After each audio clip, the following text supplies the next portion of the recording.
Summer holidays வந்தாச்சு நம்ம GT Holidays வந்தாச்சு. GT Holidays, South India's #1 travel brand.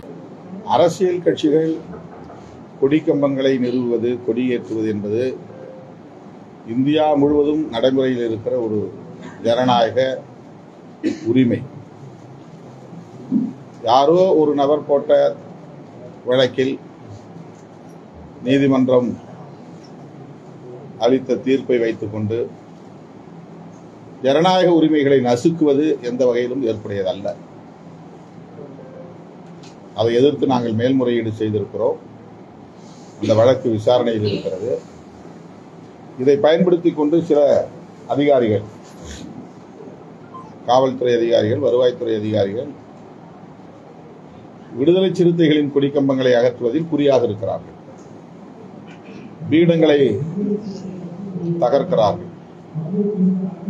ஏற்கனவே இது போன்ற தீர்ப்பு வராத காலத்திலேயே விடுதலை சிறுத்தைகள் கொடியேற்றினால் சட்டம் ஒழுங்கு பிரச்சனை வரும் என்று அவர்களாகவே ஒரு முடிவு செய்து கொண்டு நெருக்கடிகளை கொடுத்தார்கள், வழக்குகளை போட்டார்கள், கொடிக்கம்பங்களை எல்லாம் பிடுங்கி எறிந்தார்கள்.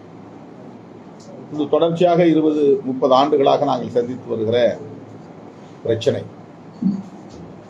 இப்போது இந்த தீர்ப்பை ஒரு சாக்காக வைத்துக் கொண்டு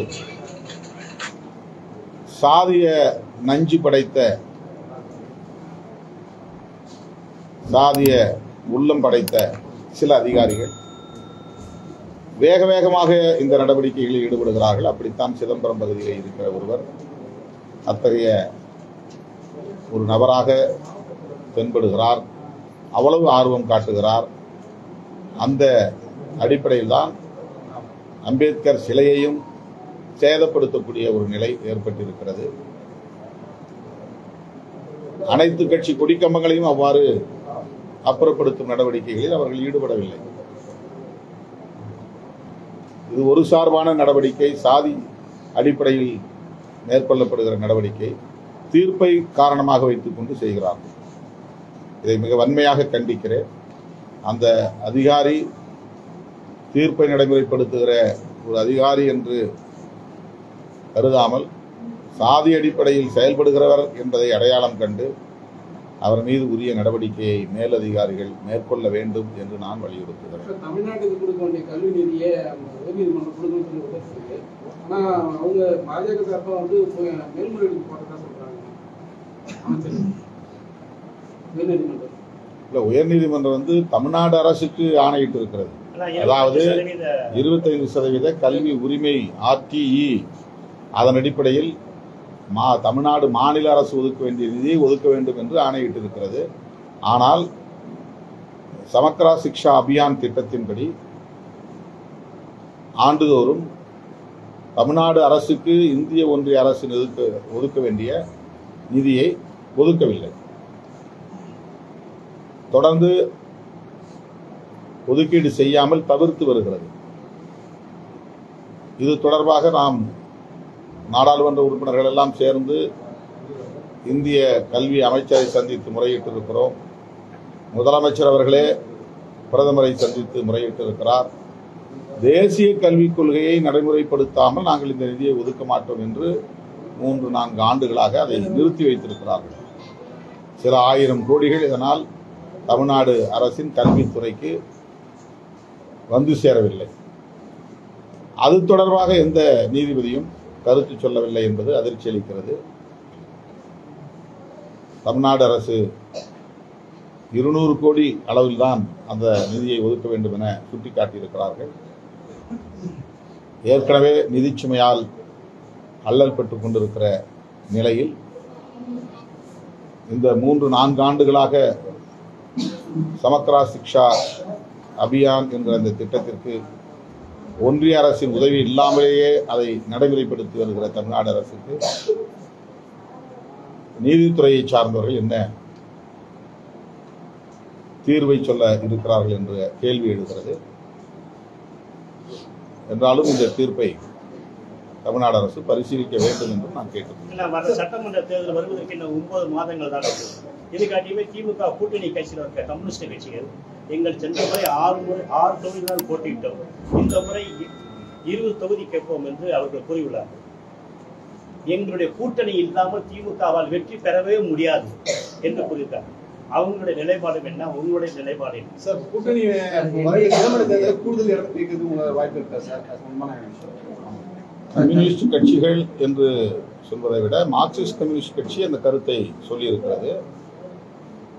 நாங்களும் அப்படித்தான் சொல்லி வருகிறோம். கூட்டணியில் இடம்பெற்றுள்ள கட்சிகள் கூடுதலாக தொகுதிகளை கேட்போம் என்று நீங்கள் கேட்கிற கேள்விக்கு நாங்கள் பதில் சொல்லுகிறோம். ஊடகவியலாளர்கள் தொடர்ந்து இந்த கேள்வியை எழுப்பி வருகிற நிலையில் இல்லை நாங்கள் 6 கொடுத்தாலே பெற்றுக்கொள்வோம், அதை விட குறைவாக கொடுத்தாலும் பெற்றுக்கொள்வோம் என்று சொல்ல முடியாது. எங்களுக்கு கூடுதலான இடங்கள் வேண்டும் என்று ஒவ்வொரு தேர்தலிலும் கேட்கிறோம். ஒரு கூட்டணியில் பல கட்சிகள் இடம்பெற்றுள்ளன. எல்லா கட்சிகளையும் அரவணைக்க வேண்டும். அந்த அடிப்படையில் கூட்டணிக்கு தலைமை தாங்குகிற திமுக தலைவர் எங்களோடு உரையாடலை நிகழ்த்துகிற போது நாங்கள் சூழலை கருத்தில் கொண்டு, கூட்டணியின் நலனையும் கருத்தில் கொண்டு, வெற்றியையும் கருத்தில் கொண்டு முடிவெடுப்போம். அது பேச்சுவார்த்தையின் போது இறுதி செய்யப்படும். முன்கூட்டியே இத்தனை இடங்கள் கேட்டே தீர்வோம் இல்லை என்றால் நாங்கள் அதுதான் சொல்றேன். ஒவ்வொரு தேர்தலையும் கேட்கிறோம், இந்த தேர்தலையும் கேட்போம்.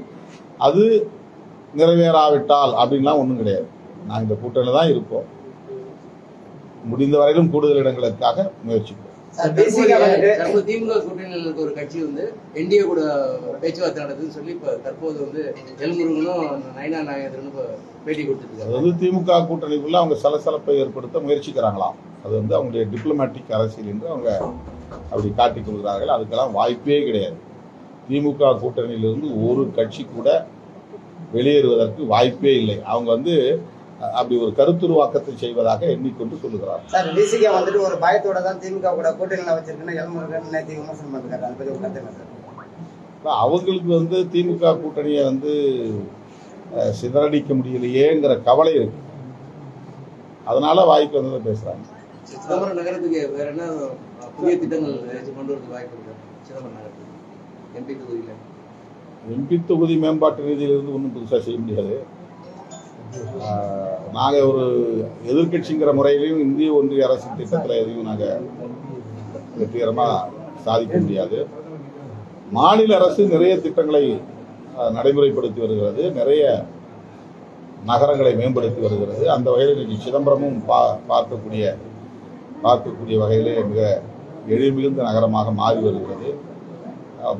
கோரிக்கைகளின் அடிப்படையில் நிச்சயமாக முதல்வர் அவர்கள் நம்முடைய நகரத்தை மேம்படுத்துவதற்கு புதிய திட்டங்களையும் அறிவிப்பார். தமிழகத்துல தொடர்ந்து சட்ட ஒழுங்கு சீர்குலைஞ்சிருக்குன்னு அனைத்து கட்சியுமே எதிர்கட்சியா இருக்கக்கூடிய அதிமுக, பாஜக, பாமக எல்லாமே விமர்சனம் பண்ணிருக்காங்க. நிறைய கொலைகளும் அதுக்கு தகுந்த தமிழகத்துல தொடர்ந்து சட்ட ஒழுங்கு கேள்விக்குறியா இருக்குது. முதியவர்களுக்கு பாதுகாப்பு இல்லைன்னு அதிமுக, பாமக, பாஜக உள்ளிட்ட அனைத்து கட்சியுமே தொடர்ந்து கொலைகள் நடக்கிறதுனால விமர்சனம் பண்றாங்க. அதை பத்தி உங்க கருத்து என்னன்னா, எந்த மாதிரி நடவடிக்கை எடுத்தா இன்னும் நல்லா இருக்கும் இந்த பிரச்சனைகள் இல்லாமல்?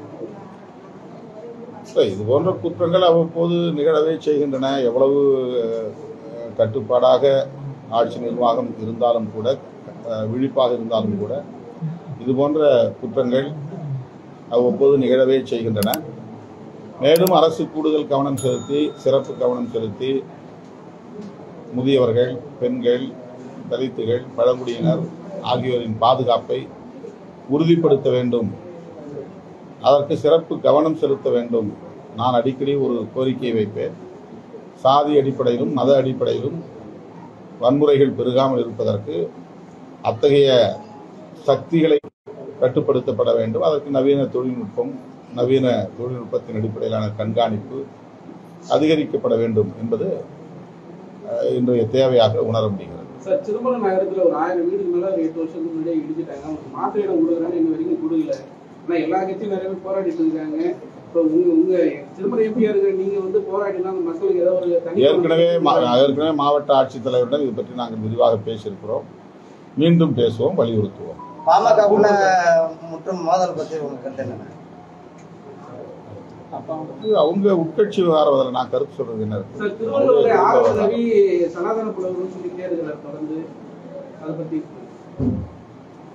தமிழ் உணர்வாளர்களை சனாதன சக்திகளாக மாற்றுவதற்கு முயற்சிக்கிறார். அதுபோல முருக பக்தர்களை எல்லாம் பாஜகவின் ஆதரவாளர்களாக மாற்றுவதற்கு பாஜக RSS முயற்சிக்கிறது. முருக பக்தர்கள் மாநாட்டை நடத்தப் போவதாக அறிவித்திருக்கிறார்கள். முருக பக்தர்களுக்கு என்ன கோரிக்கை என்று இதுவரையில் அறிவிக்கவில்லை. இவர்களுக்கான கோரிக்கை அரசியல் ஆதாயம் என்பதுதான் மாநாட்டின் நோக்கம். முருக பக்தர்களுக்கான கோரிக்கை என்ன என்பதை அவர்கள் வெளிப்படையாக சொல்லவில்லை. அப்படித்தான் வள்ளுவரை சனாதனமயப்படுத்த முயற்சிக்கிறார்கள். திரும்ப திரும்ப நான் சொல்ல விரும்புவது, நீங்கள் தமிழ்நாட்டை ஒடிசாவைப் போல, டெல்லியைப் போல, மகாராஷ்டிராவைப் போல கருதி காய்களை நகர்த்த வேண்டாம். உங்கள் முயற்சி ஒருபோதும் பலிக்காது. தமிழ்நாடு ஏற்கனவே பண்படுத்தப்பட்ட ஒரு மண், பக்குவப்படுத்தப்பட்ட மண். முருக பக்தர்களாக இருந்தாலும் அவர்கள் மதசார்பற்றவர்களாகத்தான் இருப்பார்கள். ஐயப்ப பக்தர்களாக இருந்தாலும் அவர்கள் இஸ்லாமியர்களோடும் இதர மதத்தினரோடும் நல்லிணக்கத்தோடு தான் வாழ்வார்கள். தமிழ்நாட்டில் நீங்கள் மதத்தின் பெயரால் வன்முறைகளை தூண்ட முடியாது, ஆதாயம் தேட முடியாது. சம்மர் ஹாலிடேஸ் வந்தாச்சு, நம்ம ஜிடி ஹாலிடேஸும் வந்தாச்சு. GT holidays, South India's #1 travel brand. மின்னம்பலம்.com, தமிழின் முதல் மொபைல் பத்திரிகை.